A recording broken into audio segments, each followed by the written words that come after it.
சிறப்பு செய்யும் நேரம் இது. முதலாவதாக இன்றைய கல்லூரி நாள் விழாவின் சிறப்பு விருந்தினராக கலந்து கொண்டிருக்கும் விருதுநகர் KVS மேனேஜ் போர்டு பள்ளிகளின் தலைவர் திருமிகு KRMG குணசேகரன் B.Com அவர்களுக்கு கல்லூரியின் அன்பின் அடையாளமான நினைவு பரிசு வழங்கி சிறப்பிக்குமாறு கல்லூரி பரிபாலன சபையின் தலைவர் திரு வி. பழனிசாமி BA அவர்களை அன்போடு கேட்டுக்கொள்கிறோம்.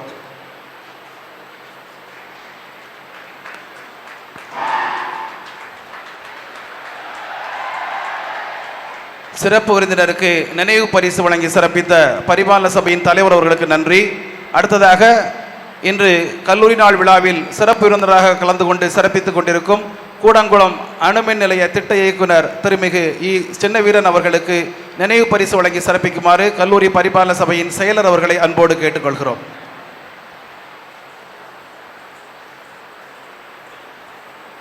சிறப்பு விருந்தினர் அவர்களுக்கு கல்லூரியின் அடையாளமாகிய அன்பின் அடையாளமாகிய நினைவு பரிசு நல்கி சிறப்பித்த கல்லூரி பரிபாலன சபையின் செயலர் அவர்களுக்கு நன்றி. சூழ்நிலைகளில் கரைந்து போகிறவன் சாதாரண மனிதன், சூழ்நிலைகளை கடந்து போகிறவன் சாதனையாளர் என்று சொல்லுவார்கள். அதுபோல விருதுநகர் மண்ணில் கல்வி வழங்கும் சூழலில் ஏற்பட்ட எண்ணற்ற பிரச்சனைகளை சாதனைகளை ஆக்கி கல்வி கண்திறந்த கர்ம வீரருக்கு பள்ளி கல்வி கற்றுத்தந்த KVS பள்ளிகளின் நிர்வாக சபை தலைவர் திருமிகு KRMG குணசேகரன் B.Com அவர்களை அடுத்ததாக விழாவில் சிறப்புரை நல்கி சிறப்பிக்க வருமாறு அன்போடு அழைக்கின்றோம். அனைவருக்கும் இனிய காலை வணக்கங்கள். இந்த V.H.N.S.N. கல்லூரி செந்திக்குமார் கல்லூரியின் 76வது கல்லூரி தின விழாவிற்கு என்னை வந்து கலந்து கொள்ளும்படி அன்பு தம்பி சர்பராஜன் என்னிடம் கேட்ட பொழுது நான் மகிழ்ச்சியோடு ஒப்புக்கொண்டதற்கு ஒரே காரணம், நான் இந்த கல்லூரியின் பழைய மாணவன் என்பதுதான். எனக்கு உள்ள ஒரே தகுதி V.H.N.S.N. கல்லூரியில் பட்டம் பயின்றவன் என்ற ஒரு பெருமை மிகு பேரோடு நான் இன்று வாழ்ந்து கொண்டிருக்கின்ற ஒரு கல்லூரியின் ஆண்டு விழாவிற்கு சிறப்பு விருந்தினராக என்னை கூப்பிட்டு கௌரவப்படுத்தும் அளவிற்கு நான் தகுதியானவன் என்று இந்த கல்லூரி நிர்வாகம் நினைத்த பொழுதில் எனக்கு மிகவும் சந்தோஷமாக நான் இதற்கு ஒப்புக்கொண்டேன். இந்த கல்லூரியின் பழைய மாணவன் என்ற விஷயமானது, நான் ரொம்ப பழைய மாணவன். நான் 25வது ஆண்டு விழாவின் போது இங்கு இதேபோல் உங்கள் முன்னால் மாணவனாய் ஃபைனல் இயர் ஸ்டூடெண்ட் B.Com உட்கார்ந்து நான் இந்த நிகழ்ச்சி தன்னை ரசித்தவன். இன்று 50 ஆண்டுகள் கழித்து இந்த நிகழ்ச்சிக்கு நான் தலைமையேற்று நடத்தி தருகின்ற பெருமைமிகு காரியம் நடந்திருக்கின்றது என்றால் அதற்கு இந்த கல்லூரி நிர்வாகத்திற்கு நான் மிகவும் நன்றியும் கடமையும் பட்டிருக்கின்றவன் என்பதை இத்தருணத்திலே சொல்லிக்கொள்வதில் மிக்க மகிழ்ச்சி அடைகின்றேன். இந்த கல்லூரியின் தலைவர் திரு பழனிசாமி அண்ணாச்சி அவர்கள் எனக்கு சீனியர். என்னுடைய விட கொஞ்சம் வயசில் கூர்னவர், ஆனால் என்னோட இளவட்டமாக தான் தெரிறார். அப்படிப்பட்ட இளமை மிகு பழனிசாமி அண்ணாச்சி அவர்கள்தான் இந்த சபையிலே பெரியவர். அதேபோல் மற்ற நிர்வாகிகளை எடுத்துக்கொண்டால் உபதலைவர் ராஜமோகன் அண்ணாச்சி, அவருடைய தந்தையார் திரு நடராஜன் அண்ணாச்சி அவர்கள் எனக்கு இனிய நண்பர். மற்றொரு உபதலைவர் ரம்யா அவர்களுடைய அன்பு தந்தை அண்ணாச்சி ராதாகிருஷ்ணன் அவர்களும் எனக்கு இனிய நண்பர் தான். செயலாளர் சர்பராஜன் அவர்களுடைய தந்தை தர்மராஜன் அண்ணாச்சி அவர்களும் எனக்கு நண்பர். பொருளாளர் திரு கிஷோர் அவர்களுடைய சக்தி பாபு அவர்களுடைய தந்தை திரு அண்ணாச்சி சிங்காரம் அவர்களும் நண்பர்தான். நாங்கள் இவங்களுடைய 4 பேருடைய தகப்பனார் நான் எல்லாம் கிட்டத்தட்ட ஒத்த வயது உடையவர்கள். ஆகையால் நான் இன்று பெருமையாக என்னுடைய பிள்ளைகள் என்று மற்ற 4 பேர்களையும் சொல்லிக் கொள்வதில் மிக்க மகிழ்ச்சி அடைகின்றேன். அண்ணாச்சி பழனிசாமி அவர்கள் என்னுடைய மூத்த சகோதரர். என்னுடைய பிள்ளைகள் நடத்தும் இந்த விழாவிற்கு என்னை ஒரு சிறப்பு விருந்தினராக அழைத்து கௌரவித்தமைக்கு நான் மிக்க மகிழ்ச்சி அடைகின்றேன். அதேபோல் இன்று பிரதானமான விஷயம் 2. ஒன்று, சாதனை படைத்த மாணவ செல்வங்களினுடைய தங்களுடைய சாதனைக்கு கிடைக்கும் பரிசான தங்கப்பதக்கத்தை பெற வந்திருக்கின்றவர்கள், அவர்கள் வராத பட்சத்தில் அவர்களுடைய பதவி வாங்கும் நிகழ்வினை காண வந்திருக்கும் பெற்றோர்கள். இந்த தங்கப்பதக்கம் பெரும் தகுதி எனக்கு படிக்கும் போதில்லை. ஏன்னா நான் ஒரு ஆவரேஜ் ஸ்டூடெண்ட். நான் படிக்கும்போது பாஸ் ஆனால் போதும்னு சொல்லி தான் எங்கள் ஐயா அந்த காலேஜில் சேர்த்து விட்டார். பிகாமில் படித்தா ஒரு பேங்க் வேலைக்கு போயிடலாம், இல்லைன்னா கடையில் நிர்வாகம் பண்ணலாம் அப்படின்னு சொல்லி இங்கே இருந்தார். அதனால் தங்கப்பதக்கம் பெருமளவிற்கு நான் தகுதியானவனாக வளராவிட்டாலும் இன்று இந்த தங்கப்பதக்கத்தை வாங்கிய பெருமையுடன் இன்று என் கண்முன்னால் அமர்ந்திருக்கின்ற உங்கள் அனைவரையும் பார்த்து நான் மிக்க மகிழ்ச்சி அடைகின்றேன். உங்களுடைய பெற்றோர்கள் இதில் பெரும் சந்தோஷம் அடைவார்கள் என்று நான் நம்பி உங்களுக்கு மனமார்ந்த வாழ்த்துக்களை தெரிவித்துக் கொள்கிறேன். அடுத்தபடியாக 2வது நிகழ்வு ஆண்டு விழா என்றால் கொண்டாட்டம். மாணவ மாணவிகள் தங்களுடைய சாதனைகளை தெரிவிக்கும் விழாவாக நடனம், நாட்டியம், நாடகம் போன்ற நிகழ்ச்சிதனை நடத்தி காண்பிப்பார்கள். நான் நல்ல வேளை இந்த படிப்பில் வீக்காக இருந்தேனே தவிர இந்த மாதிரி விஷயங்களில் கொஞ்சம் ரொம்ப இன்ட்ரெஸ்டடாக இருந்தேன். நான் பள்ளி காலத்திலேயே அந்த ஷேக்ஸ்பியருடைய நாடகமான பள்ளியிலே, கேவி சாலா பள்ளியிலே டைட்டஸ் ஆண்ட்ரானிக்ஸ் என்ற நாடகத்திலே ஒரு புரட்சி வீரனாக ஒரு காட்சியில் தான் வருவேன். அந்த புரட்சி வீரனாக நடித்து 60 ஆண்டுகள் ஆகி 55 ஆண்டுகள் ஆனதுக்கப்புறம் இன்றும் எனக்கு அந்த வசனம் என் மனதிலிருந்து இன்னும் நீங்கா வண்ணம் இருக்கின்றது. அந்த ஒரு வசனத்தை மட்டும் இன்று உங்கள் முன்னால் பேசிக்கொள்வதில், ஏன்னா உங்களை மாதிரி நானும் கலை நிகழ்ச்சியில் பங்கேற்றேன் என்ற ஒரு பெருமையும் ஒரு சந்தோஷம் எனக்கு கிடைக்கும் என்பதனால் நான் அந்த ஒரு நிகழ்வினை மட்டும் இன்று உங்களுக்கு குறிப்பிட விரும்புகின்றேன். நான் ஒரு கொடுங்கோல் அரசியினுடைய ஆட்சி நடைபெறுகின்ற நாட்டிலே ஒரு புரட்சி வீரன் என்னை கைது செய்து இழுத்து வருவார்கள். அப்பொழுது அந்த அரசியை பார்த்து ஒரே ஒரு வசனம் மட்டும் பேசிட்டு நான் பேசணும், அவ்வளோதான் அந்த நாடகத்தில் என்னுடைய பங்கு. அந்த வசனமானது அந்த அரசியை பார்த்து, இது அநீதி, அக்கிரமம், இப்புனிதமான ஆசனத்தில் இப்புண்மை கொண்டவள் வீட்டிருக்க விழா வேறு, விருத்தம் பாட வீணர்கள் வேறு. ஐயகோ, எனது அருமை ரோமாபுரிக்கு அகலாத அவமானக்கரை நிலைக்கு செய்த நீசர்களே, நீங்கள் நிலைகட்டு போங்கள். இதுதான் நான் பேசின வசனம். அந்த ஒரு வசனம் பேசி முடித்த உடனே அந்த அரசி இவரை அழைத்து சென்று சிரசேதம் செய்யுங்கள், அவ்வளோதான், முடிஞ்சு போச்சு. ஆனால் இன்னும் என் மனதிலே 60 ஆண்டு காலமாக பசு மரத்தில் இட்ட ஆணி போல் மனதில் பயந்திருக்கிறது என்றால், அதுபோல் நீங்களும் இன்று தங்களுடைய திறமைகளை காண்பித்து கலை நிகழ்ச்சிகளை நடத்தியது உங்கள் வாழ்நாள் முழுக்க உங்கள் மனதிலே தங்கி இருக்கும். அது ஒரு மறக்க முடியாத நிகழ்ச்சி என்பதையும் இத்தருணத்திலே நான் தெரிவித்துக் கொள்வதில் மிக்க மகிழ்ச்சி அடைகின்றேன். என்னை இன்று இவ்வளவு நான் கேவிஎஸ் சாலா பள்ளியின் நிர்வாக தலைவராக பொறுப்பேற்ற பிறகு 2 நிகழ்ச்சிகள் இந்த மேடையிலே நடத்தினோம். 2 ஆண்டு விழாவையும் நாங்கள் இங்கு தான் நடத்தினோம். ஆகையால் எனக்கு இந்த மேடை புதிதல்ல. ஆனால் உங்கள் எல்லோரையும் நான் சந்தித்து 1972 பிகாம் பேட்ச் இந்த சென்ற ஆண்டு 50வது பொன்விழா ஆண்டை இந்த கல்லூரியிலே நாங்கள் படித்த வகுப்பறையிலே மதிப்பிற்குரிய முதல்வர் சுந்தரபாண்டியன் சார் அவர்களுடைய முன்னிலையில் நாங்கள் கொண்டாடினோம். அந்த ஒரு இனிமையான தருணம், அதுவும் எங்களால் மறக்க முடியாத ஒரு நிகழ்வு என்றும், அதேபோல் சுந்தரபாண்டியன் சாருடைய உரை மட்டும் மனதிலே ஒரு பெரிய ஒரு இது, அதாவது அவருடைய தன்னுடைய ஆசிரிய பணி இங்கு நிறைவுறுகிறதே என்று அவர் நினைத்து வருத்தப்பட்டாலும் அவருடைய சேவை ஏதாவது ஒரு வழியிலே இந்த கல்லூரிக்கு தொடரும் என்று நாம் நம்பி இருப்போம். அவர்கள் தங்களுடைய சேவை இந்த கல்லூரியில் பல வழிகளில் தொடர்வார்கள் என்று கூறி, அவர்களுக்கும் என்னுடைய மனமார்ந்த ஆசையை கூறி, இவ்வளவு நேரம் என் உரையை அமைதியாக பொறுமையாக கேட்ட மாணவ செல்வங்கள் ஆகிய உங்கள் அனைவருக்கும் என்னுடைய பரமார்ந்த வாழ்த்துக்களை தெரிவித்து விடைபெறுகின்றேன். நன்றி, வணக்கம். கல்லூரியின் பழைய மாணவர் என்ற சிறப்பு தகுதி பெற்று தான் கல்லூரியில் பெற்ற அனுபவங்களையும் கல்லூரி நிர்வாக சபையில் இருக்கும் தனது பிள்ளைகளால் பேறு பெற்றேன் என்ற பெருமையையும் சாதனை மாணவர்களின் தந்தையினரை வாழ்த்தியும் முத்தாய்ப்பாக பசுமை நிறைந்த தனது பள்ளி நினைவுகளை பகிர்ந்து கொண்டு இனியதொரு சிறப்புரை நல்கிய சிறப்பு விருந்தினர் அவர்களுக்கு நன்றி.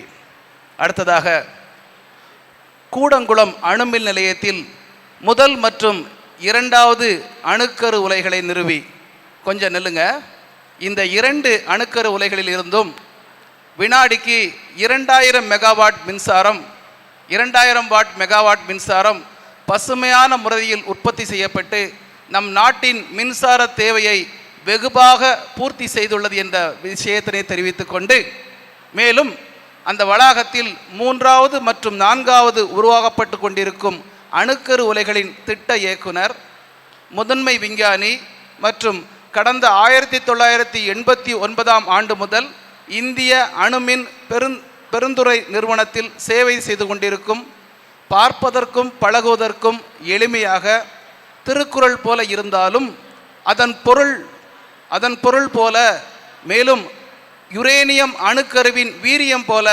சிறப்புமிக்க பெருந்தகைதான் நம் இன்றைய விழாவின் சிறப்பு விருந்தினர் திருமிகு பொறியாளர் முதன்மை விஞ்ஞானி சின்னவீரன் அவர்கள். அடுத்ததாக விழாவில் சிறப்பு விருந்தினர் அவர்களை சிறப்புரை நல்க அன்போடு அழைக்கின்றோம். வணக்கத்திற்கும் மரியாதைக்கும் உரிய திரு பழனிசாமி ஐயா அவர்களே,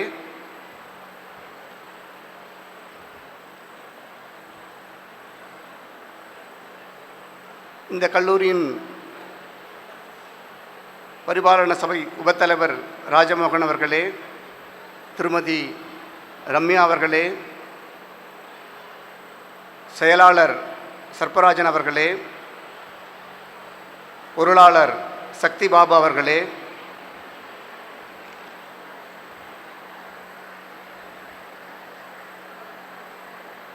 திரு பழனிசாமி அவர்களே,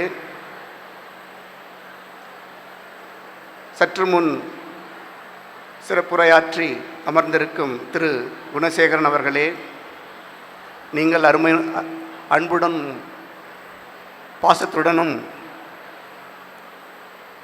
போற்றி அழைத்த உங்களின் கேப்டன் முனைவர் டாக்டர் பி. சுந்தரபாண்டியன் அவர்களே,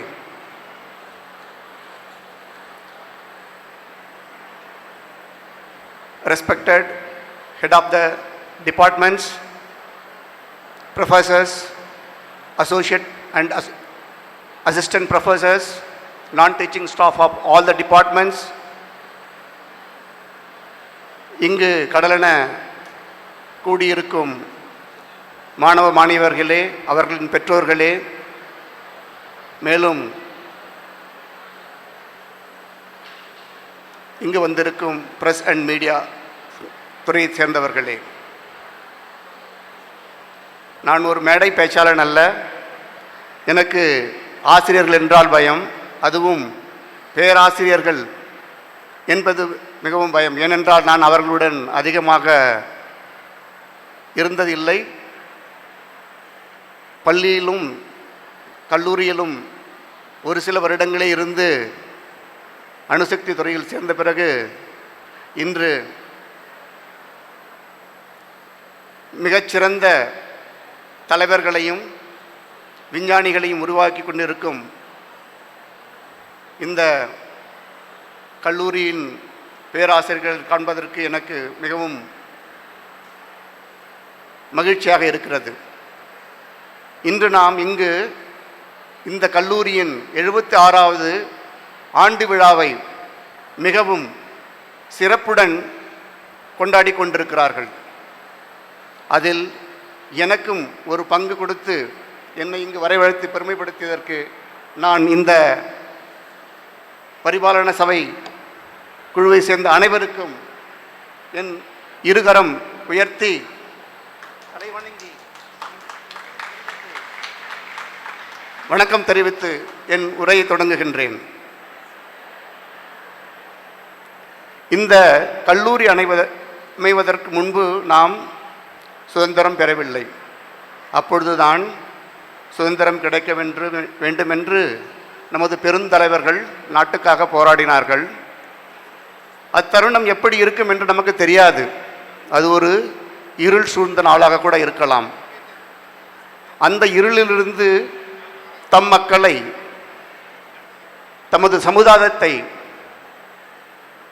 முன்னுக்கு எடுத்து வர வேண்டும் என்று பெரும் தலைவர்கள் நாட்டிலே இருந்தார்கள். சமுதாய தலைவர்களும் இருந்தார்கள். அதில் ஒருவர்கள்தான் ராவ் பகதூர் எம்எஸ்பி செந்திக்குமார நாடர் அவர்கள். அவர்களுடன் நிறைய நண்பர்களும் சேர்ந்து இந்த கல்லூரியை தொடங்க வேண்டும் என்று அனுமதி பெற்று தங்களால் முயன்ற உதவியை ஈன்று பிறகு இந்த கல்லூரி பெரும் அரச மரம் போன்று வளர்ந்து இருப்பதற்கு இந்த நாடார் சமுதாய மக்களுக்கும் எனது நன்றியை நான் தெரிவித்துக் கொள்கிறேன். எனக்கு இங்கு திருவள்ளுவரை ஞாபகப்படுத்த வேண்டும் என்று ஆசைப்படுகிறேன். அவர் சொன்னார், கல்வி கேடியில் விழிச்செல்வம், கல்வி ஒருவருக்கு மாடு அல்லது மற்றவையவை. கல்வி என்பது ஒரு அழியா செல்வம். அது மட்டுமல்ல, ஒருமைக்கண் தான் கற்ற கல்வி ஒருவருக்கு எழுமையும் ஏமா புடைத்து. ஒரு பிறவையில் ஒருவர் கற்ற கல்வி அவருக்கு 7 பிறவையிலும் உதவியாக இருக்கும். இதைத்தான் இந்த பெருந்தலைவர்கள் நாட்டிற்காக, அவர்களுடைய சமுதாயத்திற்காக அனைத்து மக்களும் கல்வி எனும் கண் செல்வத்தை பெற்றிட வேண்டும் என்பதற்காக கல்வி நிறுவனத்தை தொடங்கி ஏழ்மையுடனும் வறுமையுடனும் இருந்த பல்லாயிரம் மக்களுக்கு உதவி செய்து இன்று 72 ஆண்டுகள் கடந்திருக்கின்றால் 3 தலைமுறையில் எத்தனை குடும்பங்களுக்கு அவர்கள் வீட்டில் விளக்கேற்றிருப்பார்கள் என்று நாம் நினைத்து பார்க்க வேண்டும்.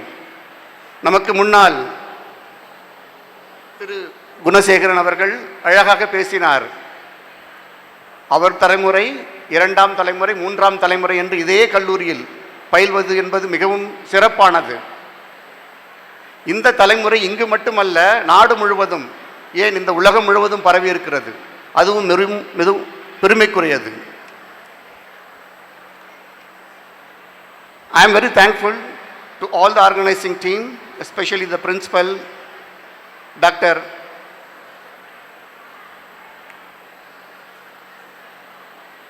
Sundara Pandian, Dr. Jayakumaran and Prithvi Kumar for inviting me personally for this function. I am very glad and blessed to be here and address on this occasion to the young scientist and leading future force of developing our country.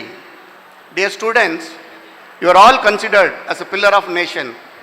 இதற்கு முன்பு பேசிய சிறப்பு விருந்தினர் சொன்னார்கள். So nation can be developed on the growth of you all, believed, associated by our beloved ex-president APJ Kalam. I would like to quote his dream of youth for national development. Everyone should think of yourself to become a teacher, a scientist, a technocrat, an entrepreneur, and even a good politician. No matter what you dream, but you should work hard continuously to achieve your goal and do not afraid of setback and failure of your efforts. I would like to just bring to something to in front of you. Who is invented the first clock? Can anybody tell who invented the first clock? Mr. Peter Haninin. What actually ஒரு கடிகாரம் நமக்கு எதை உணர்த்துகிறது? அதைத்தான் உங்களுடன் நான் கேட்க விரும்புகின்றேன்.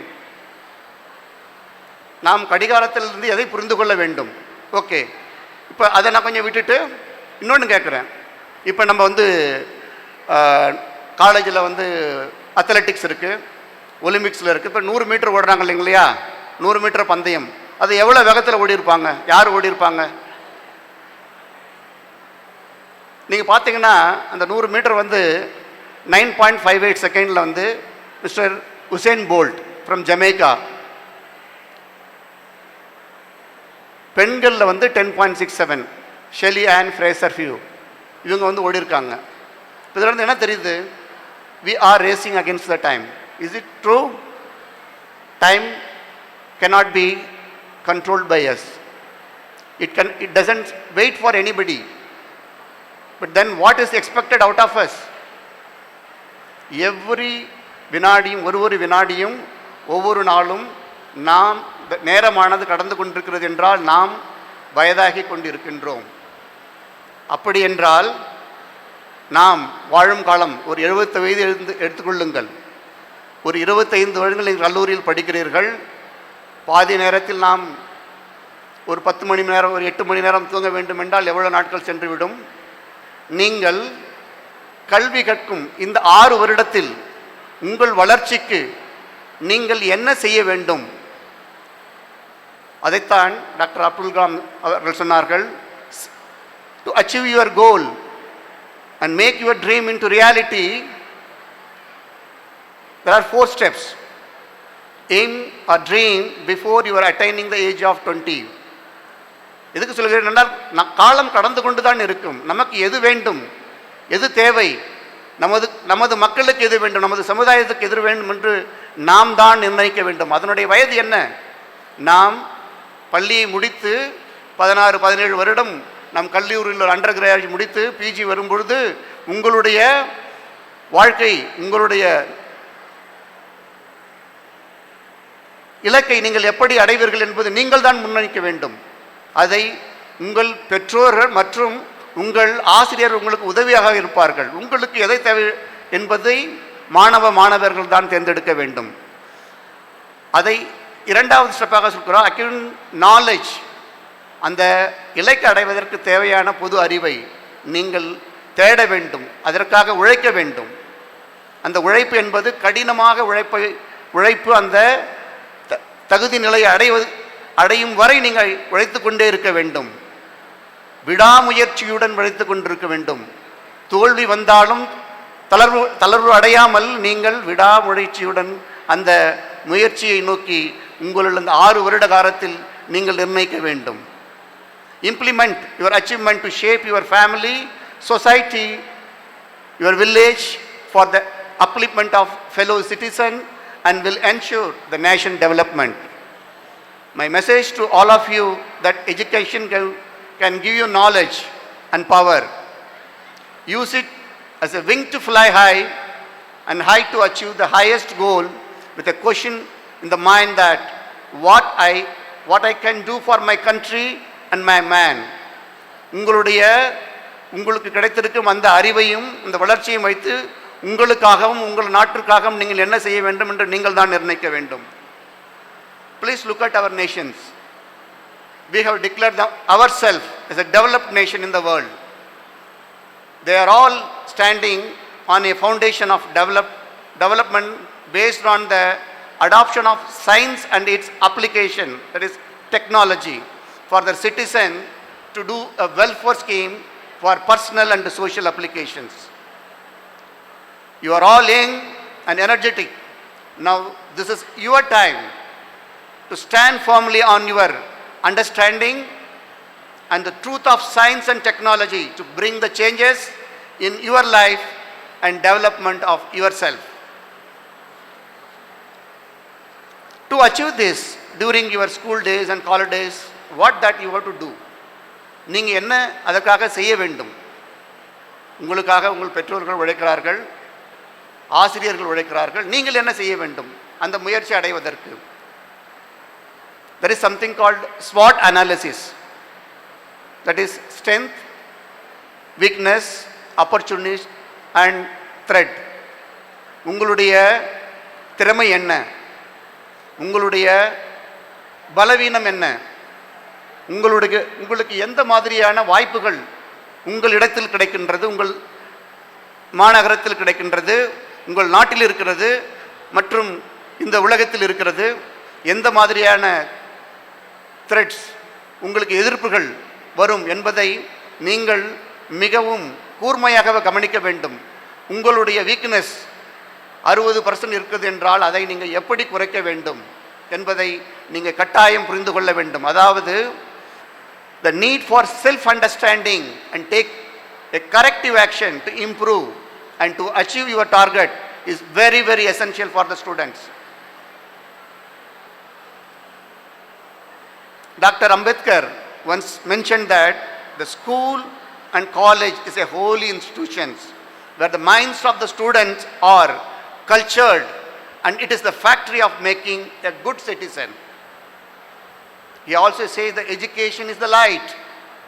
The education is the key to open the doors of the light so that you achieve your goals. The education is the way to progress in life. Students should try hard and become loyal leaders to the society. He also says no plan for the future development of the country can be deemed to be complete which does not provide a technical and scientific training to the students. So, we also should adopt science and an application to our fellow citizens for the development and eradicating the ignorance and poverty. We are growing in all aspects since the last few decades, but this growth has not brought us a developed nations. This could be realized from the words of George Bernard Shaw, progress is impossible without a change. And those who cannot change their mind cannot change anything. மாற்றமே என்று மாறாதது. So you have to change in the area of thinking, living, reading the books and preparing for your futures. நமது நாட்டின் வளர்ச்சியை எதை வைத்து நிர்ணயிக்கிறார்கள்? ஒரு நாடு மற்ற நாடுடன் எப்படி கம்பேர் பண்ணி பார்க்கிறார்கள்? அதாவது கிராஸ் டொமஸ்டிக் ப்ராடக்ட், இன்னொன்று எவ்வளவு நாம் நமது வீட்டுக்கு ஒரு வருடத்திற்கு ஒரு நாளைக்கு ஒரு வருடத்துக்கு எவ்வளவு மின்சாரம் நாம் உபயோகப்படுத்துகிறோம் என்பதை அறிந்து அந்த நாட்டின் வளர்ச்சியை இந்த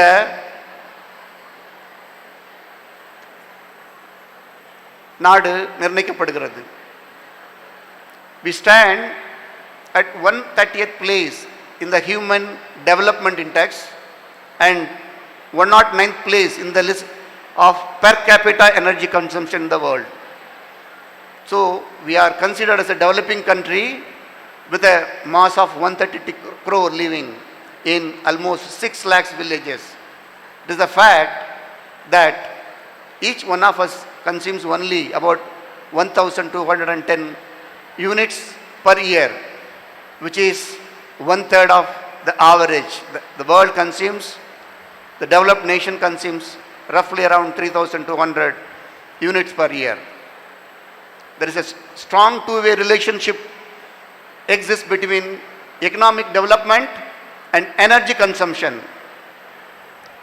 The economy of India is the 5th largest in the world and is considered as fastest growing economy with growing population which accounts almost 17% of the world population. Presently, if you see all over the world, not only in India, all over the world, about 60% of the electrical power comes from the fossil fuel, that is coal, நிலக்கரி, case, natural gases. இது எவ்வளவு தான் இருக்குது இந்த பூமிக்குள்ள, தோண்டி எடுத்துக்கிட்டே இருக்கும். ஒரு நாளைக்கு அதுவும் இல்லாமல் போயிடும். நம்மளே எல்லாத்தையும் சாப்பிட்டுட்டுனா அப்புறம் நம்மளுடைய சந்ததியதற்கு யார் வைப்பாங்க? நம்ம இந்த மனித நேயம் பார்க்குறோம் இல்லையா, மனித நேயம்னு சொல்கிறாங்க இல்லையா, இப்போ இந்த காலேஜை உருவாக்கின பெருந்தலைவர்கள் அவர்களுக்காக நினைத்தார்களா? தங்கள் சமுதாயம் 100 வருடங்களுக்கு பிறகு, 200 வருடங்களுக்கு பிறகு, 500 வருடங்களுக்கு பிறகு எப்படி இருக்க வேண்டும் என்று நினைத்தார்கள். அதுதான் மனித நேயம். அதே போன்றுதான் நமது சந்ததியர்கள் ஒரு ஒரு ஒரு சிட்டி பிளானிங்னு சொல்லுவாங்க, ஒரு நகரத்தை எப்படி வடிவமைக்க வேண்டும், அதை இன்னைக்கு எத்தனை பேர் வச்சுட்டு பண்ணக்கூடாது. பொதுவாக ஒரு 100 வருடங்கள் கழித்து எப்படி இருக்க வேண்டும் என்பதை வைத்துத்தான் ஒரு நகரத்தின் ஒரு மாநகரத்தின் வடிவமைப்பு இருக்க வேண்டும். அதே போல தான் இந்த நேச்சுரல் ரிசோர்ஸஸ் எது இருக்குதோ அதை நாமே எடுத்துக்கொள்ளக்கூடாது. இன்னும் ஒரு 500 வருடம், இன்னும் ஒரு 1000 வருடம், 1000 வருடத்தில் மனித இனம் அழிந்து விடுமா? இல்லை, என்றுமே இருந்து கொண்டு தான் இருக்கும். அவர்களுக்கும் நாம் வைத்து செல்ல வேண்டும். அப்படி இருக்கும் பொழுது the natural fossil fuel will get exhausted, maybe 100 or 200 years. How we use that will determine that. However, the nature does not allow the few. It is very important that the natural source should not be used fully by any one generation and should be preserved for the future without affecting the ecology. So every country now changes to process the adoption of green energy to prevent green energy means what? அது நம்ம இப்போ காற்றாலைகளிலிருந்து மின்சாரம் தயாரிக்கிறோம், அப்புறம் சூரிய ஒளியிலிருந்து மின்சாரம் தயாரிக்கிறோம். இது போன்ற மாசுபடுத்தாத கிரீன் கேஸ் எஃபெக்ட்னு சொல்லுவாங்க. இதை மாதிரி இந்த உலகின் வெப்பநிலை ஏற்படுத்தக்கூடாது. அதாவது நம்ம பூமி இருக்கிறது, சூரிய கதிர்கள் வருகிறது, சூரிய கதிர்கள் எல்லாம் பூமிக்குள்ளேயே ஈர்க்கப்படுகிறதா? இல்லை. ஒரு 30% 30% ரிஃப்ளெக்ட் ஆகி போயிடுது. பேலன்ஸ் இருக்கிறத என்ன ஆகுதுன்னா, நம்ம நீர், மண், நிலம் இது போன்றதை உள்வாங்கி கொண்டு அதை ஒரு ரேடியேஷன் நம்ம கொடுத்துட்ருக்கோம். இப்போ இது நேச்சுரல் ப்ராசஸ். இந்த நேச்சுரல் ப்ராசஸில் முதல்ல என்ன இருந்துச்சு? மனிதர்கள் இருந்தார்கள், மிருகங்கள் இருந்தன, மரங்கள் இருந்தன. இப்பொழுது மரங்களை கொஞ்சம் கொஞ்சமாக அழித்து கொண்டு வருகின்றோம். ஆனால் நாம் ஃபாசில் ஃபியூலை எடுத்து அதை நமக்காக எனர்ஜியாக செய்யும் பொழுது green gases, that is carbon dioxide, nitric acid, sulphuric acid போன்ற கிரீன் கேஸ் எஃபெக்ட்ஸ் நமது வானவெளியில், அதாவது அட்மாஸ்பியரில் செல்லும் பொழுது அவை இந்த வெப்பத்தை வெளிவிடுவதில்லை, உள்ளே வைத்துக்கொள்வதனால் இந்த பூமியின் வெப்பநிலை ஏறிக்கொண்டே செல்கிறது. இதை நீங்கள் நிறைய நிகழ்ச்சிகள் கேள்விப்பட்டிருப்பீர்கள். இதை எப்படி கட்டுப்படுத்த வேண்டும் என்பதற்கு நாட்டின் ஒரு வளர்ச்சிக்கு நாட்டின் தேவையான மின்சாரத்தை எப்படி உருவாக்க வேண்டும் என்பதுதான் கடந்த 60 வருடங்கள், ஒரு 80 வருடங்களாக ஆராய்ச்சி செய்து nuclear energy also one of the green energy. எல்லாம் சொல்லுவாங்க நியூக்ளியரில் ஆபத்து இருக்குது. ஒரு காயினுக்கு 2 சைடு, நல்லது இருக்குது, கெட்டது இருக்குது. அதை நாம் எப்படி எடுத்துக்கொள்ள வேண்டும்? The nuclear energy has matured for the last 70 years. We have all over the world about 1,800 years of reactor operations. We have, yes, 3 major nuclear accidents, but still in India we do not have any accidents. That is because our maturity and our capability in understanding the science and controlling and the hard work of our scientists to ensure that safety of our nuclear power plant. Today we have 22 reactors operating in India producing about 7,480 megawatt. மிக குறைவு. நம் 50கள் ஆரம்பித்தோம், தேவையான அளவிற்கு வளர்ச்சி அடையவில்லை. நிறைய காரணம் இருக்கிறது. நாம் போக்ராம் 1 என்ற ஒரு அணுகுண்டு வெடிப்பை தடுத்தோம். அதனால் நமது நாடு தனிமைப்படுத்தப்பட்டது. அறிவியல் வளர்ச்சியிலிருந்து நாம் பின்தள்ளப்பட்டோம். பிறகு நாம் நமது திறமையை பயன்படுத்தி இந்த நியூக்ளியர் சயின்ஸை எப்படி நாட்டுக்கும் நாட்டு மக்களுக்கும், அதாவது மின்சாரம் மட்டுமில்லாமல் விவசாயம், மருத்துவம், இது போன்ற துறைகளில் எப்படி பயன்படுத்தலாம் என்பதற்காக ரிசர்ச் ரியாக்டர், அதாவது பாபா அட்டாமிக் அணு ரிசர்ச் சென்டரில் மும்பையில் ஒரு 4 அணு உலைகள் இருக்கின்றன. உங்களுக்கு தேவையான X rays, radiation source and for fertilisations and for even for your waste management, and எப்படி தூய்மையான நீரை கொடுப்பது மக்களுக்கு, இதை அனைத்துமே இந்த அணுசக்தி துறை செய்து கொண்டுதான் இருக்கின்றது.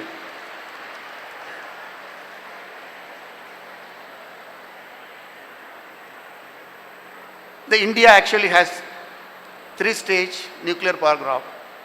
One is, first stage is to increase its nuclear power by operating, that is we call it as pressurized heavy water reactor. அதன் மூலம் நாட்டுக்கு தேவையான மின் உற்பத்தி. அதற்கு அடுத்து இரண்டாவது, நம் நாட்டில் தோரியம் அதிகமாக இருக்கிறது, அதை எப்படி உபயோகப்படுத்த வேண்டும், அதற்காக ஒரு இன்டர்மீடியட் ஸ்டேஜ் என்பதுதான் செகண்ட் ஸ்டேஜ். அதாவது நேச்சுரல் யுரேனியத்தை நாம் அணு உலையில் இருக்கும்போது நமக்கு புளூட்டோனியம் என்ற மற்றொரு பொருள், அதாவது ஃபியூஷன்ஸ்க்கு தேவையான ஒரு அணுசக்தி உள்ள பொருள் கிடைக்கிறது. அதை எப்படி நாம் வைத்து thorium, naturally available thorium, how we can use it for the reactors என்பதை இரண்டாவது அணு உலை, we call it as actually the fast breeder reactors. Breeder means it breeds, it creates the nuclear fuel. We create the not the natural, artificial natural fuel for the reactors. And third stage is whatever the thorium which is converted from as a uranium 233, அதை வைத்து நாம் அணு உலை உபயோகப்படுத்தி advance pressurised heavy water reactor என்பார்கள். அதன் மூலம் நாட்டுக்காக மின்சாரம் உற்பத்தி செய்யலாம். இந்த துறையில் இதுவரை கூடங்குளம் அணுமின் நிலையம் 1, 2, நான் நமது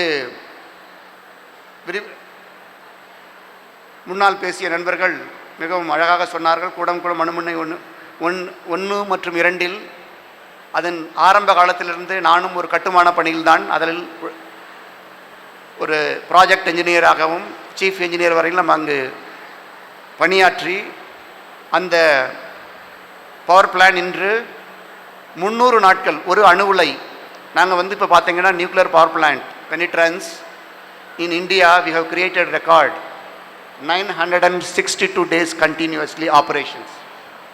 அது நம்ம pressurized heavy water reactor, that is there is a design available, நம்ம Indian designs, Canadian design, originally we have taken from the Canadian, then we built. So 962 now, that has been we have were second and now we become first, then now we are become second because from the England there is a reactor, they have operated more than that. இந்த 22 அணு உலைகள் நீங்கள் பார்த்தீர்கள் என்றால் 8 இடங்களிலும் அனைத்து அணு உலைகளும் 500 நாட்களுக்கு மேல் நிற்காமல் மின்சாரம் உற்பத்தி செய்து கொண்டிருக்கிறது. அப்படி என்றால் அதனுடைய கட்டுப்பாட்டை மிகவும், அதனுடைய டிசைன், கன்ஸ்ட்ரக்ஷன் அண்ட் ஆப்ரேஷன் என்பார்கள், இதை அனைத்தையும் மிகவும் சிறப்பாக அந்த regulators, atomic energy regulatory board கொடுத்த விதிபடன் அதற்கு இணங்க, அது மட்டுமல்லாமல் அங்கு வேலை செய்யும் ஆஃபீஸர்ஸ்களுக்கும் உழைப்பாளிகளுக்கும் மற்றும் அங்கு அவர்களுடன் இருக்கும் நகரத்தைச் சேர்ந்த மக்களுக்கும் எந்த ஒரு தீங்கும் வராமல், எந்த ஒரு கதிர்வீச்சும் இல்லாமல் இதுவரை பாதுகாத்து கொண்டு வருகிறது இந்த இந்திய அணுமின் கழகம். இதை நான் பேசும் பொழுது மற்றொன்றும் நான் சொல்ல வேண்டும். இந்திய அணுமின் கழகம் இது எப்போ வந்துச்சு பார்த்தீங்கன்னா, 1987 nuclear power corporation of India is created from the atomic department of atomic energy. உங்களுக்கு தெரியும், அது இது அதனுடைய மினிஸ்டர் யாருன்னா நம்ம பிரைம் மினிஸ்டர் ஆஃப் இந்தியா தான் அட்டாமிக் எனர்ஜி துறையோட மினிஸ்டர். அதில் நிறைய துறைகள் இருக்கிறது. இது மாதிரி NPCL மாதிரி power reactors, research reactors and development sectors. அதில் ஒன்று இந்த aided institutions and other organisation. அதில் முக்கியமாக board of research in nuclear science, இது எப்படின்னா, எதுக்கு நான் முக்கியமாக உங்களுக்கு சொல்ல வந்திருக்கேன்னா, இந்த ஒரு துறை வந்து நாட்டில் இருக்கின்ற அனைத்து universities, academic institutions, national laboratories போன்ற துறைகளுக்கு they promote and they give monetary fund for the research in the area relevant to the mandate of DIE and to the benefit of the people. இதுக்கு எப்படி பண்ணணும்னா, இது நிறைய பேர் நம்ம sir கூட கேட்டாங்க. இதுக்கு வந்து ஒரு ரிசர்ச் ப்ராஜெக்ட் என்ற ஒரு ப்ரொபோசலை வந்து நம்ம சயின்டிஃபிக்கலாக வந்து உருவாக்கி அதை வந்து நம்ம என்ன பண்ணணும்னா, ஒரு பிரின்சிபல் கோஆர்டினேட்டர், ஒரு கோ இன்வெஸ்டிகேட்டர், இதை 2 பேரும் நம்ம ஐடென்டிஃபை பண்ணணும். இங்கே இருந்த ஒரு துறையில், உங்கள் கல்லூரியில் ஒரு சயின்டிஸ்டோ, ஒரு ஃபிசிக்ஸ், கெமிஸ்ட்ரி இது மேலே இருக்கிறவங்க வந்து இந்த துறையில் ஈடுபாடு உள்ள இருக்காங்கன்னா, அவங்க என்ன மாதிரி ப்ராஜெக்ட் நாட்டுக்காக இந்த அணுமின் திட்டத்தை உள்ள மக்களுக்காகவும் அதனுடைய சமுதாயத்திற்கும் எப்படி பயன்பட வேண்டும் இந்த ப்ராஜெக்டை உருவாக்க நினைத்தார்கள் என்றால், அவர்கள் எந்த மாதிரி ப்ராஜெக்ட் செய்ய விரும்புகிறார்கள் என்ற ஒரு ப்ராஜெக்ட் ரிப்போர்ட் செய்து கூடங்குளத்திலோ அல்லது கல்பாக்கத்தில் உள்ள அவர்கள் தெரிந்த ஒரு அதிகாரியை நியமித்து, அவர்கள் மூலமாக மும்பையில் இருக்கும் ஒரு அதிகாரியையும் கண்டுபிடித்து நியமித்து இந்த ப்ராஜெக்ட் ரிப்போர்ட்டை நீங்கள் சமைத்தால், இந்த VRNS அதில் ஒரு போர்டு இருக்கின்றது. அங்கு உங்களை டெக்னிக்கல் ப்ரெசன்டேஷன், டிஸ்கஷன் மீட்டிங் என்று கூப்பிடுவார்கள். உங்களுடைய ப்ராஜெக்ட் ரிப்போர்ட் அக்செப்ட் செய்துவிட்டால் உங்களுக்கு ஃபண்டிங் செய்யப்படும். அதாவது இந்த research can allowed the period for the 3 years you can continue to do and the monetary benefit varies from 5 lakhs to 1 crore. அது மட்டும் இல்லாமல் there is one more thing, Young Scientist Research Award. Those who are studying into the scientific organizations like a research institution like your college can also participate, but that should be before you attain the age of 35. You must decide what is that you want to do and what is that you want to do for your society. That is what is more important. மாணவர்களே, என் உரையை முடிப்பதற்கு முன்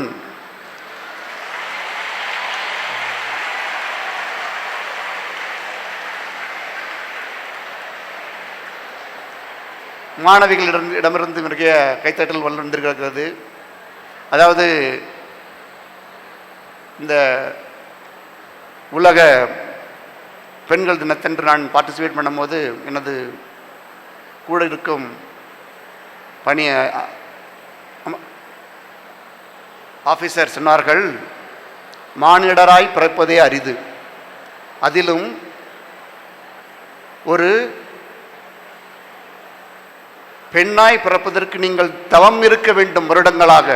அதனால் பெண்மையாக பிறப்பது என்றும் மிகவும் பெரியது. அதுதான் இன்னொரு சூர்யாவும் சொன்னாங்க. ஒருத்தர் கோயிலுக்கு போயிட்டு இருப்பாராம், திருமணம் ஆயிட்டு ஒரு 5 வயசு கழிச்சு அவருக்கு ஒரு ஆண் குழந்தை பிறந்தது. அவர் சந்தோஷமான குடும்பம். அப்புறமா அவர் கோயிலுக்கு போயிட்டு இருக்காரு. அப்புறம் திடீர்னு பார்த்தா அவர் 7 வருஷம் கழிச்சு அவர் வரல. அப்போ அவர் நண்பர் கேட்டார், என்ன நான் தினமும் பார்க்குறேன், உங்களை இப்போ பார்க்க முடியல.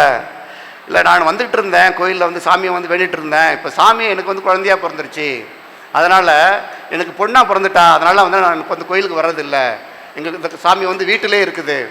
அதை தான் சொல்கிறேன். இங்கு 3100 மாணவர்கள் இருந்தாலும் இந்த பெண் கல்வி, பெண் சமத்துவம் என்பது மிகவும் இந்த நாட்டுக்கு தேவையான ஒன்று. You are part of everything. There is no place that you should feel shy about that you should feel proud and you are the one. அதுதான் கல்வி. ஒரு பெண்ணுக்கு கல்வி கொடுத்தால் ஒரு மனிதருக்கு, ஒரு சமுதாயத்திற்கு, அந்த குடும்பம் மட்டுமல்ல அந்த சமுதாயத்தை ஒரு பிறவியிலே அவங்க வந்து அந்த குடும்பத்தை வழி நடத்துவார்கள் என்று சிறப்பாக சொல்லியிருக்கிறார்கள். மீண்டும் ஒரு முறை எனக்கு